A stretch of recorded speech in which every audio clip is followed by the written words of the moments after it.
Estamos con Fuad Curi, Contralor General de la República, que ha presentado un informe acerca de la utilización del canon en las regiones y en los gobiernos locales y en las universidades públicas.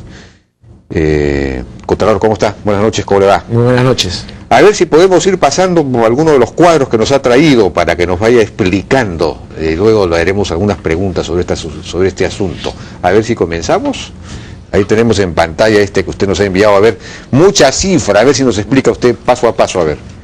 A ver, este cuadro muestra los saldos iniciales de las asignaciones del canon. En la primera línea podemos observar los saldos que los gobiernos locales, gobiernos regionales y municipalidades y otros, el gobierno central, tenían al 31 de diciembre de 2010. Es decir, que no habían usado.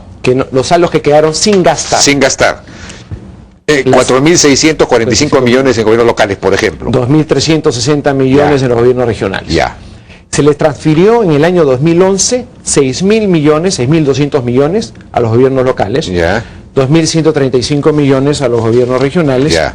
Ese es el dato importante. Total de transferencias, 8.500 millones. Ya. El total del canon, del presupuesto incorporado por concepto de canon en los gobiernos regionales y locales, en el año 2011 sumaron los 16.000 millones de soles, descompuesto en 10.000 millones de soles, 10.000 millones de soles en los gobiernos locales y 4.400 millones en los gobiernos regionales. Ese es el stock de dinero que tenían para gastar en el 2011. Ya. Sin embargo, se utilizan solamente 6.000 millones, alrededor del 60% en los gobiernos locales, y 2.941 millones en los gobiernos regionales. Lo que quedó al 31 de diciembre de 2011, lo que tienen para gastar este año, correspondiente a años anteriores, son 4.694 millones de soles en los gobiernos locales y 1.554 millones en los gobiernos regionales. A ver... Quedando un saldo total de 6.514 Y ese es dinero que no regresa al Tesoro, ¿no? Sino que está en las cuentas queda en las cuentas del Banco de la Nación. Del Banco de la Nación. Ya, regresamos. Mejor dicho, vamos al siguiente... Esta es la distribución de cómo se efectúa el canon. Uno de los problemas que hemos identificado es que la complejidad que existen en las normas relacionadas con el canon. Existen 30 normas legales vigentes entre decretos de urgencia y leyes que están relacionadas con la distribución del canon. En resumen, el 10% del impuesto a la renta, el 50% del impuesto a la renta, va a la municipalidad del distrito generador. Ya. El 25% a la municipalidad provincial, más los distritos incluidos en la municipalidad provincial. Ya. El saldo, 40% al resto de las municipalidades provinciales de toda la región. De toda la región, ya. Y el 25% restante a los gobiernos regionales. Ya. Hay un dato importante. El 20% de ese 25%, es decir, el 5% va a las universidades. Pero ¿quién es el responsable de entregarle el dinero a las universidades? Son los gobiernos regionales. ¿Que no le entregan? No necesariamente le entregan todo el dinero. No es un dinero para investigación, además. Definitivamente es para investigación. ¿Ustedes tienen información de cuánto han gastado en investigación? 19% del total del canon asignado a las universidades es lo que han gastado las universidades. ¿Cuánto será la acumulación? A ver, sigamos, por favor. Las universidades han recibido A ver, en este cuadro muestra las transferencias año a año. El total que ha recibido los gobiernos regionales y los gobiernos y las municipalidades en los últimos 5 años llegan a casi 35.000 millones de dólares. ¿35.000 millones de dólares? 35.000 millones de soles. Son 13.000 millones de dólares. Eso es una cantidad fabulosa. Y la curva, el gráfico muestra la curva de cómo han ido recibiendo el canon, es el flujo. Entonces va subiendo producto del aumento de los precios en los minerales. El siguiente cuadro muestra los montos recibidos por las municipalidades, que en el año 2011 ascendió a 6.000 millones, 6.204 millones. Y el siguiente cuadro muestra los 2.135 millones que recibieron en el 2011 los gobiernos regionales. En resumen, el canon representa para el 17% del presupuesto ordinario. Ese es un dato que yo lo tengo aquí. El 27% del total del presupuesto ordinario proviene del canon en los gobiernos regionales y el 78% del presupuesto ordinario proviene del canon en las municipalidades. Pero del presupuesto ordinario para inversión o todo el presupuesto. El presupuesto ordinario es el que el ministerio tiene asignado para los distintos gobiernos locales. De ese total, el 78% corresponde a canon. Pues es un montón, una proporción muy alta. Por eso el gobierno, eso incluye los gastos... o sea, se le suma. O sea, pero eso incluye todos los gastos de ¿cómo se llama? ¿Corrientes? Los gastos hay un dato. Porque el canon es solamente para inversión. Es solamente para inversiones. Entonces, y el presupuesto ordinario es para los gastos corrientes. Eso hay que entender, hay que tenerlo bien claro. Ya. La ejecución, lo muestra el cuadro, es el 57%. Este es el dato que a nosotros nos preocupa, que solamente el 57% del canon ha sido invertido en los gobiernos locales, 65% en los gobiernos regionales, 19% en las municipalidades. Las universidades públicas, ¿cuánto tienen acumulado sin gastar de ese canon? El acumulado son 208 millones y han gastado 40. No, pues mucho más, es mucho más. 208 millones, sí, han recibido. Es mucho más. Yo vi esto hace 2 o 3 años, provenientes del canon. Hace 1 o 2 años yo tenía la cifra como de 800 o 900 millones de soles provenientes del canon. El total de los recursos ordinarios de las universidades son 2.900 millones. Pero lo que se le ha asignado para investigación... Me refiero a la investigación, al 5% famoso. El 5% famoso son 208 millones de stock al 31 de diciembre del 2011. Bueno, yo tenía otra cifra mucho mayor, pero en fin, de repente estoy equivocado. Estas cifras fueron obtenidas de distintas fuentes oficiales. Ya, bueno. Entonces, sigamos, por favor. Ya no hay más. Bueno, entonces, ¿cuál es efectivamente ya sabíamos que el canon no se usa en su totalidad? Para mí es una sorpresa que estén usando el 60%, yo pensé que gastaban menos que eso. Es casi una buena noticia. Bueno, es el 60% en promedio, sin embargo tenemos que ver cuánta plata está sobrando. O sea, no es un montón de plata, claro. Son 6.500 millones de soles que no se ha utilizado. Ese es nuestro punto. O sea, se están entregando dinero a las regiones y a las municipalidades y no se está utilizando. Que se haya gastado el 60%, pero sigue sobrando dinero. Se ha utilizado 9.000 millones de 16.000, quedando 6.000. ¿Cuál es el mensaje? Que estamos recibiendo dinero, las municipalidades y los gobiernos regionales, y no tenemos la capacidad. Por ejemplo, la famosa municipalidad de Espinar, que está en la cresta de la ola de la noticia. Espinar, a ver... Es decir, Espinar recibió 106 millones, tiene un stock de canon, de saldos acumulados de 106, y ha gastado 106 millones, y ha gastado 41, es decir, una efectividad del 39%.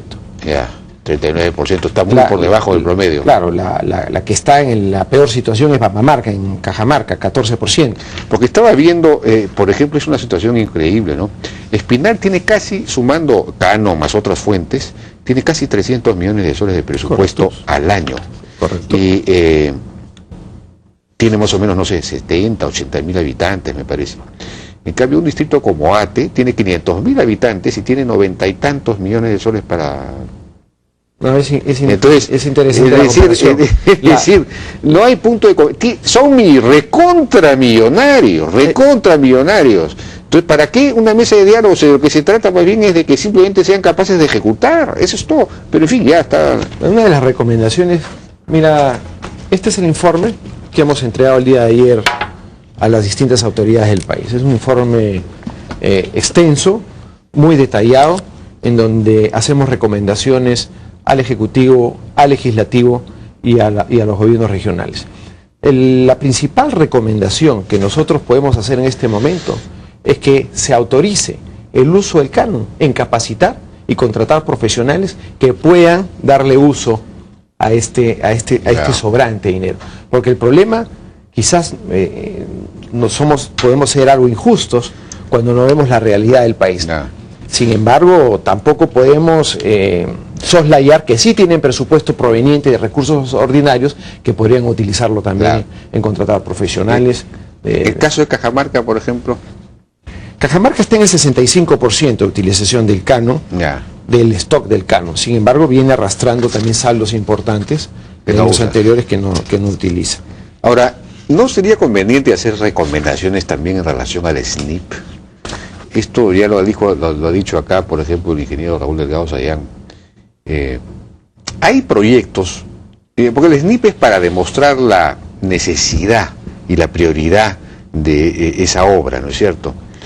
Y que no esté pues absolutamente sobredimensionada, etcétera. Pero una escuela, si alguien pide una escuela es porque la necesita, una posta médica, un camino, una carretera, un lugar apartado, todo eso son digamos, agua potable. Agua potable, ¿cómo va a necesitar SNIP? Es obvio que una población necesita agua potable, si es que no la tiene. Entonces, se pierde 2-3 años con todo este procedimiento. Entonces, por eso también no gastan. Hay dos cosas acá, en este tema del SNIP. El SNIP está lleno de proyectos. Si uno entra al SNIP, va a encontrar los proyectos. No es un problema que faltan los proyectos. El problema es... Sí, pero se han desactualizado. Pues el SNIP, si usted pasa 1 o 2 años, ya no vale, porque han cambiado los precios, pueden cambiar una serie... Entonces tiene usted que actualizarlos. Entonces tiene que regresar a foja cero, volver a hacer todo. Es una cosa de locos. Bueno, ahí creo que hay un esfuerzo importante del sector de economía en tratar de descentralizar el SNIF y de descentralizar sus oficinas con el propósito de dar la asesoría. Pero muchas veces nos encontramos con las dificultades que las mismas autoridades se niegan a utilizar los recursos que el mismo Estado provee. Acá hay un dato interesante también. Si bien hay proyectos, o pueden estar desactualizados y se pueden actualizar, pero sí nos hemos encontrado con datos que realmente nos sorprenden. Por ejemplo, en la Municipalidad Provincial de Cajamarca, tenían recursos de canon por 79 millones y se gastó en infraestructura deportiva el 28%. En saneamiento, 8%. En educación básica, 8%. Y salud, 3%. O sea, 28% en losas deportivas y estadios. Bueno, pero eso... En San Marcos. Eso es lo que la gente decide. Pues, ¿por qué uno tiene que ponerse a decidir? A mí me parece que si tenemos una democracia y un alcalde es elegido por el pueblo, el alcalde tiene que tener derecho a cometer errores o a tomar decisiones políticas. Si él decide hacer eso, ya lo reelegirán o no lo reelegirán. Eso es la democracia. A mí me parece esto de un controlismo que no sé sino frenar las cosas. Y pretende digitar qué es lo que hay que hacer. La gente sabrá lo que quiere, pero entonces no le demos pues dinero y tampoco le permitamos que elijan a sus alcaldes. ¿Para qué los eligen entonces?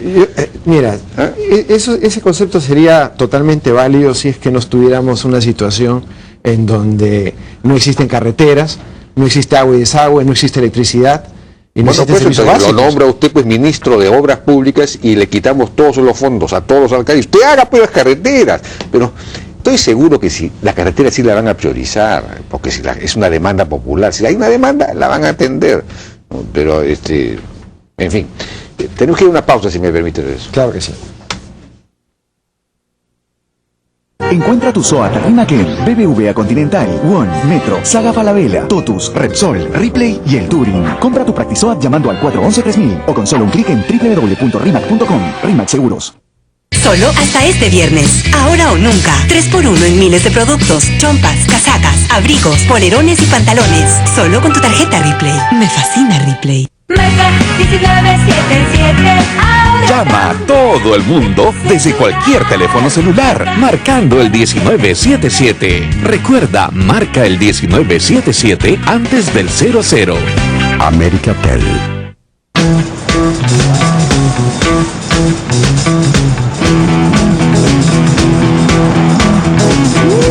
Para nosotros, leer Publimetro cada mañana es estar informado de las noticias que queremos y necesitamos saber. como nos gustan, de manera Ágil y con buena onda. Léelo, coméntalo y compártelo.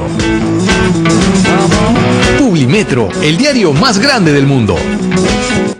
Solo hasta este viernes. Ahora o nunca. 3x1 en miles de productos. Chompas, casacas, abrigos, polerones y pantalones. Solo con tu tarjeta Ripley. Me fascina Ripley.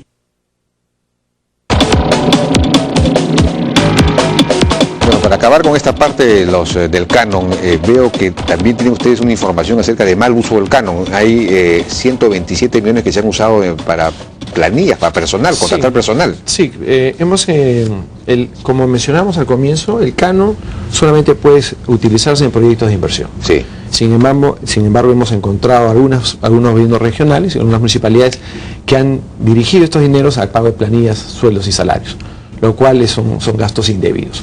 En ese sentido, quiero anunciar en tu programa que estamos lanzando un operativo la próxima semana a nivel nacional, que le llamamos el operativo Canon, en donde vamos a ir a tres conceptos, a revisar tres conceptos: obras ejecutadas o por ejecutar, o parcialmente, pagos indebidos, los 138 millones que mencionas, y también vamos a evaluar por qué existe ineficiencia en la ejecución del gasto, qué está originando, qué está generando que no se esté gastando debidamente estos importantes recursos para la población.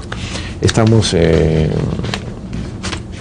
dirigiendo a como 50 profesionales. Bueno, pero al mismo tiempo están proponiendo ustedes que sí puedan contratar personal para los proyectos. Dentro de las recomendaciones al legislativo estamos proponiendo que hayan ajustes en la norma con el propósito que se pueda contratar por personal calificado, que se capacite, que se tecnifique para efectos de que las inversiones empiecen a fluir con mayor rapidez. Hay municipalidades y gobiernos regionales que han gastado casi el 100%. Uno es el caso de San Martín. Eso significa que sí se puede. Sí se puede, claro. Pero hay mucha rigidez en la libertad que puedan tener para contratar personal técnico también, y los sueldos, en fin. No pueden salirse del CAP y de no sé cuántos, entonces no tienen... Son varios frentes que hay que mirar. Ahora, el tema de la corrupción, usted se ha olvidado por completo de ese asunto. Comenzó con los famosos operativos Cóndor, ya no hay más operativos Cóndor, y los casos que se descubrió, no se sabe que ninguno de ellos haya terminado en procesos judiciales. A ver, la corrupción es un fenómeno que hay que atacarlo por distintos flancos. La corrupción es un sistema subterráneo, como le he comentado. Tiene su propia economía, tiene su propio personal, tiene su propio código de ética y sus propios códigos de conducta. Así, una vez identificado el problema, la solución no es llenar de auditores a las instituciones para controlar, para ver cada movimiento que se da. Nosotros hemos identificado 6 elementos fundamentales para luchar contra la corrupción.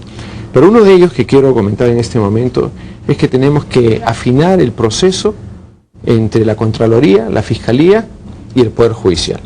Es un proceso que venimos estudiando los últimos meses, conjuntamente con los titulares de estas instituciones, para buscar una manera en donde la especialización de los delitos de corrupción de funcionarios públicos sea parte de una cadena de valor en la lucha contra la corrupción. Se ha mencionado mucho, en algunos casos, que la Contraloría estorba el desarrollo de las regiones, que estorba las inversiones, lo cual es totalmente falso. Nosotros contamos solamente con 1.200 auditores a nivel nacional de la Contraloría General de la República. Lo que nosotros promovemos es que tiene que haber un cambio radical en la forma como los titulares de las instituciones miran el control. Lo que falta es control interno, lo que falta es una decisión al más alto nivel en los ministros, en los presidentes de los gobiernos regionales y los alcaldes, decididos a establecer, implantar los controles internos que tienen que haber. Ahora, no es que me haya olvidado de la corrupción, nosotros venimos trabajando sostenidamente. Pero yo le he hecho una pregunta, ustedes hicieron estas operaciones Cóndor. El Cóndor. Y identificaron varios, digamos, incluso proyectos, casos específicos, cuantificaron el monto de la corrupción, de los dineros que habían sido sustraídos o malversados, en fin. ¿Eso en qué ha acabado? Acabó nosotros hicimos una presentación en agosto del año pasado en el Congreso de la República y presentamos los resultados de la gestión del último año y sumados desde el inicio de mi gestión, y hay más de 3.000 denuncias entre civiles y penales. Los operativos Cóndor terminaron en denuncias civiles o penales y en algunos casos administrativas, sino que están todas los informes, los tenemos en la página web En el caso, por ejemplo, del gobierno regional de Ancash, me acuerdo que era uno de los casos más importantes desde el punto de vista de la corrupción. Que yo sepa, no hay nadie procesado ahí. No, al contrario, hay procesados en las municipalidades distritales, en Payasca. Distritales, pero no el gobierno regional. En el gobierno regional tenemos algunas auditorías que están en curso en este momento y tenemos resultados importantes que en un momento pero habría que publicar, saber quiénes han sido procesados, cuáles han sido las sentencias. La gente tiene que haber sentencias ejemplarizadoras, la gente tiene que enterarse, oiga, cometer estos delitos pues tiene estas consecuencias, hay que publicitar un poco, ¿no? Nosotros tenemos que seguir debidos procesos, Jaime. Lamentablemente, mientras nosotros estamos ejerciendo la labor de control, tenemos un concepto que se llama la reserva del control. Una vez que hacemos las denuncias, está en la fiscalía y tampoco podemos mencionar los nombres. Ese es pero una vez que se produzca la sentencia, una vez que se produzca la sentencia, pero no se han producido, pues seguramente. No, sí hay sentencias. Entonces habría que publicarlas. Hay sentencias que en los últimos años han sumado mucho más sentencias de las que han habido. ¿En qué quedó la denuncia a Gregorio Santos que ustedes han hecho hace poco de utilización de los fondos del gobierno regional para las movilizaciones? Hicimos un trabajo conjunto con la Fiscalía, encontramos desvíos de fondos que habían sido utilizados en las marchas del año pasado, fueron presentados los documentos a la Fiscalía hizo las investigaciones correspondientes y procedió a las denuncias penales ante el primer juzgado anticorrupción de Cajamarca. Pero todavía no han abierto procesos que yo sepa. Hasta ahora entiendo, todavía no lo han abierto proceso. Claro, pues el juez seguramente se muere de miedo. Como siempre ocurre en estos casos, habría que quizás conseguir una sala nacional igual o en otra zona, ¿no? Ese es el proyecto que tenemos con el Poder Judicial y con la Fiscalía, es crear una sala penal anticorrupción a nivel nacional para trabajar estos delitos. De acuerdo. Por último, claro, una manera de, lo que habría que hacer también es prevenir la corrupción y para eso necesitamos un sistema administrativo mucho más transparente, meritocrático, que trabajen por resultados y modernizar la administración pública en las regiones, en las municipalidades. Usted tenía una idea más o menos en esa línea, pero por lo visto la ha tenido que abandonar en medio de la... En absoluto, Jaime. Nosotros creemos mucho en la reingeniería del Estado, la famosa frase, la reforma del Estado hay que dejarla a un costado y empezar a hablar de reingeniería. Y yo creo que se están haciendo importantes avances. El concepto de la planilla única es un avance importante, es un desarrollo que están haciendo conjuntamente con la cooperación internacional, el Ministerio de Economía y Finanzas. Las compras electrónicas es un proceso que está demorando, pero sí debe dar resultados prontos. Lo que sí hay que tomar conciencia que tal como está estructurado, como está preparado el Estado, hay que meter la gestión por procesos y la gestión por resultados, pero de una vez por todas. Es la única manera de iniciar una gran transformación en la gestión pública. Y obviamente la lucha contra la corrupción hay que medirla y hay que dirigir los esfuerzos en los 6 ejes que hemos mostrado. Liderazgo a todo nivel, una gestión pública, hay que revalorar la gestión pública, un sector privado decidido, una rendición de cuentas importante.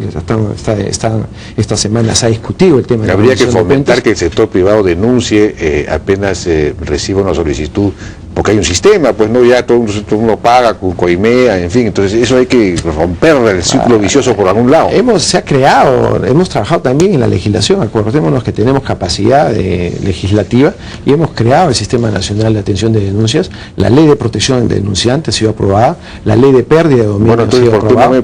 Nadie sabe, yo nunca he visto un teléfono, ¿dónde se puede llamar? ¿Dónde se comunica uno?